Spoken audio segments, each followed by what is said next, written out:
Hola, ¿cómo están? Saludos a todos. Gracias por estar viendo nuestros videos. Gracias por seguirnos viendo, por seguir viendo los videos de cardiología terapia intensiva. Gracias por hacer que esta comunidad sea cada vez más grande. El día de hoy vamos a estar hablando sobre el ecocardiograma, uno de los métodos diagnósticos más importantes en cardiología. Nuestro machete, como decimos nosotros. Así que no te pierdas, que la información va a ser sumamente interesante y te aseguro que algo nuevo vas a aprender. Así que mira nuestros videos sobre la importancia del ecocardiograma en el estudio de las enfermedades cardiovasculares. Vamos para allá.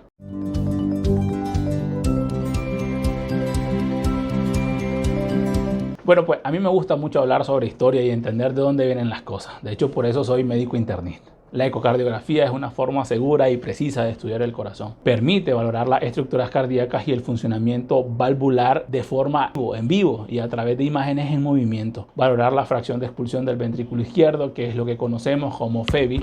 Podemos tomar las dimensiones de los tamaños de las cavidades cardíacas, estudiar y ver la presencia de derrames pericárdicos, el estudio de las miocardiopatías, por ejemplo, la cardiopatía hipertensiva, la cardiopatía isquémica y las anomalías congénitas. Es decir, forma parte de los pilares diagnósticos de la cardiología y constituye un método diagnóstico que, lejos de estar en desuso, cada día nos enseña nuevas cosas. Desde su inicio en las modalidades de modo M, luego el 2D, el Doppler Color, hasta el strain. Y antes de que me siga emocionando aún más, vamos a dar inicio a este video. Pero antes, si no te has suscrito al canal, te estás perdiendo de una gran oportunidad de aprender sobre medicina. La historia de la ecocardiografía se remonta al siglo XIX. Fue en 1880 donde Curie y Curie descubrieron el cristal piezoeléctrico, el cual tiene la capacidad de crear ondas de ultrasonido. Si no lo sabes, las ondas de ultrasonido son ondas de sonidos que el oído humano no puede percibir, que son emitidas por una fuente y que al impactar sobre una superficie estas rebotan y son nuevamente obtenidas o registradas por otro dispositivo, el cual codifica y la codifica como imágenes y nosotros podemos ver en movimiento estas imágenes. Dicho de forma sencilla, es el principio de la ecografía en general. Bueno, pues sigamos con la historia. Posteriormente, esta tecnología fue utilizada en la Primera Guerra Mundial. Esta tecnología, vista de punta para aquella época, permitió que Paul Langevin desarrollara el sonar de los barcos. Las ondas de sonido rebotan y se puede medir el eco. Después, esta tecnología fue utilizada en la Segunda Guerra Mundial. Las tecnologías desarrolladas durante los conflictos bélicos comenzaron a aplicarse al campo de la medicina, incluyendo la tecnología aplicada en el sonar, que posteriormente se conocería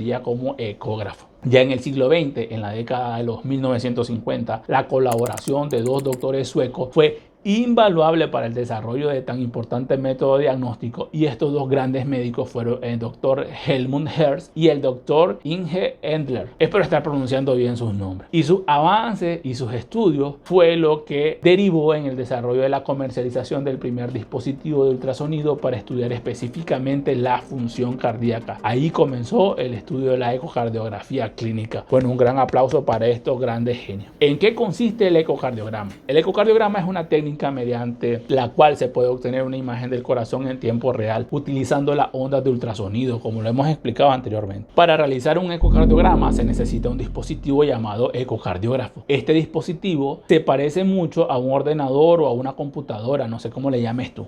Y actualmente podemos encontrarlo cada vez más pequeños, similares incluso a una tablet, los más modernos, pero son fundamentalmente utilizados en contexto de emergencia. Los otros, que son las portátiles similares a una laptop, y los estacionarios, que son de mayor tamaño, cada uno con sus características, con sus pros y sus contras. Estos dispositivos tienen una pantalla donde se visualizan las imágenes en movimiento y cuenta con un teclado con el que puedes realizar las distintas mediciones. Cuenta con un disco duro, un procesador donde se almacena la información, y por último, aunque no por eso menos importante, de hecho es fundamental, cuenta con un pequeño dispositivo llamado transductor, que es el que emite y recibe la onda del ultrasonido o el eco. Su precio pues varía como todo producto, pero siempre es recomendable la compra de equipos de buena calidad que te permita un adecuado rendimiento y la obtención de imágenes con calidad y definición excelente. Una de las principales limitantes de la ecocardiografía es que es dependiente del operador. ¿Qué quiere decir eso? Pues quiere decir que depende mucho de las habilidades, de los conocimientos, de la destreza y la experiencia de quien realiza el estudio. Pero en la actualidad existen sociedades médicas específicas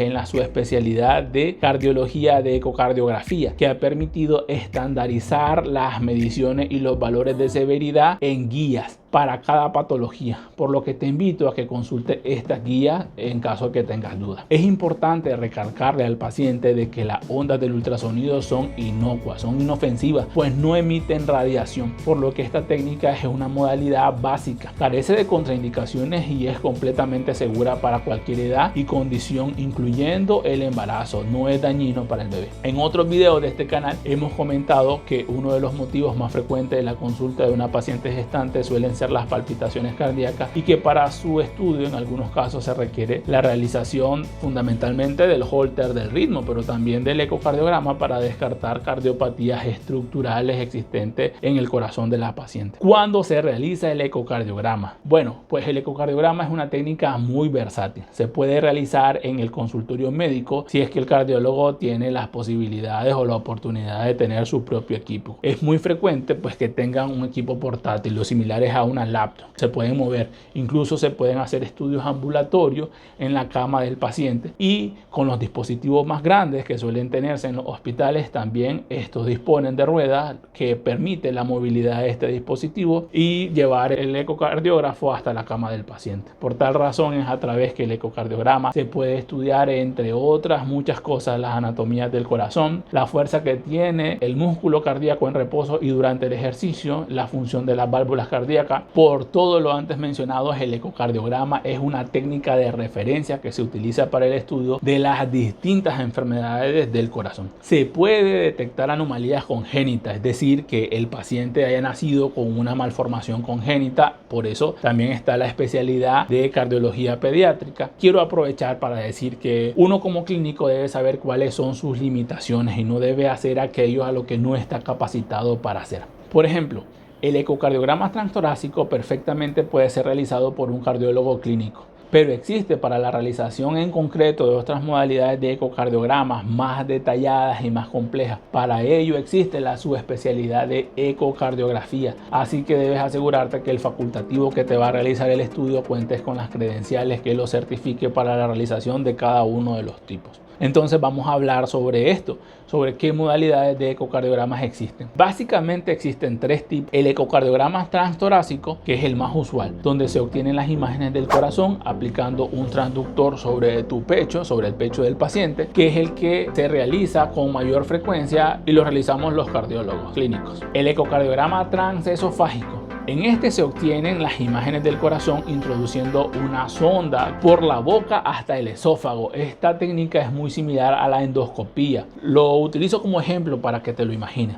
Este estudio transesofágico se suele realizar cuando, por ejemplo, se precisa un estudio dirigido al estudio de las masas cardíacas, de la presencia de masas cardíacas, o en la búsqueda de vegetaciones, o durante las operaciones del corazón como el reemplazo valvular, para así valorar los resultados postquirúrgicos, para visualizar la presencia, como había mencionado, de vegetaciones cardíacas pequeñas que quizás no sean evidentes por el ecocardiograma convencional transtorácico, para el estudio más en detalle de una valvulopatía antes de una cirugía. Pues esta información le servirá de muchísimo al cirujano cardiotorácico para así decidir qué técnica quirúrgica es la más favorable para emplear, o cuando los datos obtenidos en el eco transtorácico no sean concluyentes, ya que este estudio permite obtener imágenes muchísimo más claras que si las comparamos con el eco transtorácico. La otra modalidad es el ecocardiograma de estrés o de ejercicio o farmacológico. Se utiliza para diagnosticar la presencia de enfermedades coronarias, es decir, para estudiar la posibilidad de presencia de cardiopatía isquémica que no sean evidenciadas en un estudio ecocardiograma en reposo, pero que con maniobras de provocación sí se haga manifiesta, es decir, que permite estimar si existe obstrucción de las arterias coronarias importante. Debe ser realizado en un medio intrahospitalario por la posibilidad de complicaciones y con el equipo de personal de salud debidamente entrenado, tanto en la realización de la técnica como en la interpretación de los resultados obtenidos. ¿Cómo debe acudir el paciente? ¿Cómo es el procedimiento?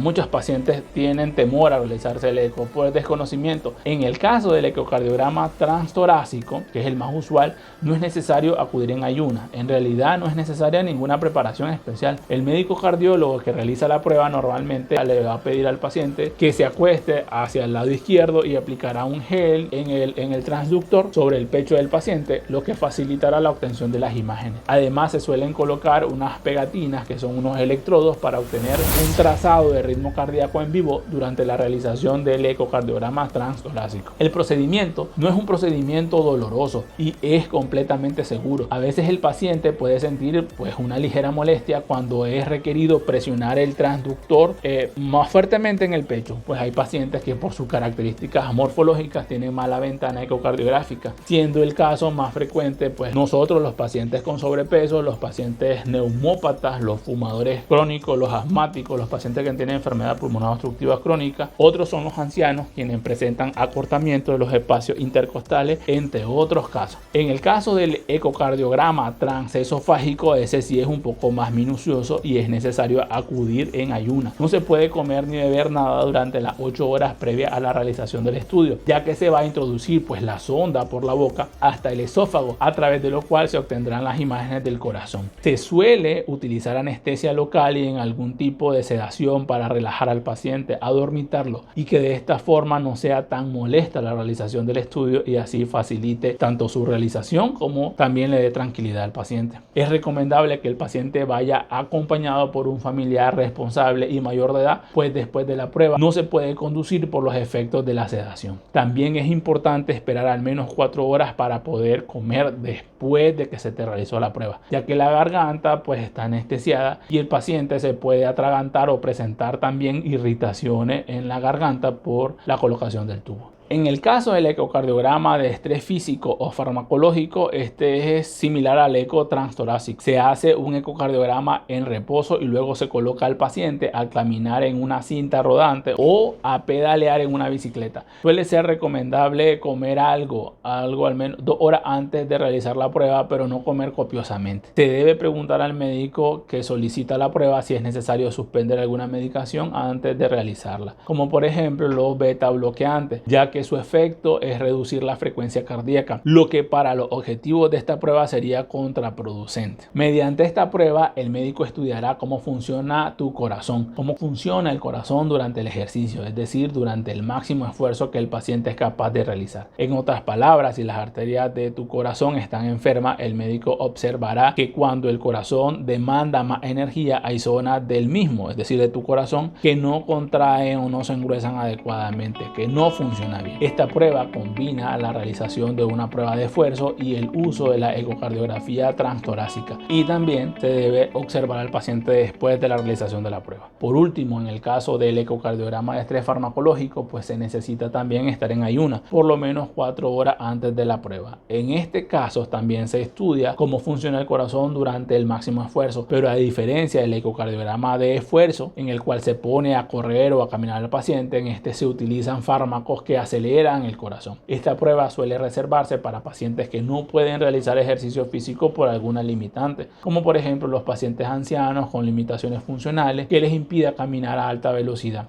Por ende, el ecocardiograma es una prueba fundamental en el estudio de las patologías cardiovasculares y luego, como te dije al inicio, lejos de estar en desuso, es un método diagnóstico del cual cada día aprendemos algo más. Pues bueno, esta es la información que traíamos para ti el día de hoy. Espero que te quede más claro cuál es la función del ecocardiograma en la práctica clínica, y si esta información la consideras de valor, te invito a que te suscribas al canal, nos regales un like y comparte la información para ir creciendo y que de esta manera YouTube nos permita crecer. Si no, no nos permite crecer. Además que también eso nos motiva a nosotros a hacer videos informativos, médicos y de calidad. Así que muchas gracias por ver nuestros videos. Gracias por seguir las páginas y nuestras redes sociales de Cardiología Terapia Intensiva.